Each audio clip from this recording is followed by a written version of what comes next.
তোমরা অনেকেই জানো যে আমি একদম নতুন একটা বিজনেস স্টার্ট করেছি।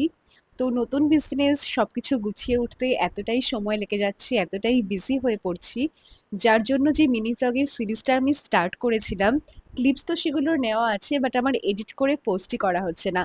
ফাইনালি আজকে নিজেকে মোটিভেট করে আমি বসলাম এডিট করতে, যে না, আমাকে সিরিজটা কমপ্লিট করতেই হবে। তো আজকে আমি শাড়ি পরে রেডি হয়েছি। বাই দ্য ওয়ে, আজকে কিন্তু আমি সেরকম মেকআপ করিনি, sunscreen, eyebrows and lipstick, that's it. তো আমি যাচ্ছি একটা দাদার বাড়িতে, বিপত্তারিণী পুজোর ইনভিটেশন ছিল আমাদের। সেখান থেকে গেছিলাম একটু স্যালনে, আসলে সুদীপের একটু বিয়ারটা শেভ করার দরকার ছিল। আর আমি এখানে বসে বেশ বোর হচ্ছিলাম, কারণ আমার কিছুই করানো ছিল না। আর সেই সঙ্গে ভীষণ জোরে বৃষ্টি হচ্ছিল, এতটাই বৃষ্টি যে বাইরে বেরোলে পুরোটাই ভিজে যাব, সেই জন্য ওয়েট করতে হচ্ছিল অনেকক্ষণই। বাড়িতে এসে আমি তাড়াতাড়ি করে চেঞ্জ করে নিয়েছিলাম, কারণ আমার ক্লাসে টাইম হয়ে গেছিল।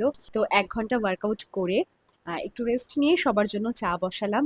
আর আজকে না বৃষ্টি হচ্ছিল বলে ভীষণ চা খেতে ইচ্ছা করছিল, তার জন্য একটু তাড়াতাড়ি করেই চা করলাম। আজকের ভ্লগটা এটুকুই, তোমরা সকলে খুব ভালো থেকো।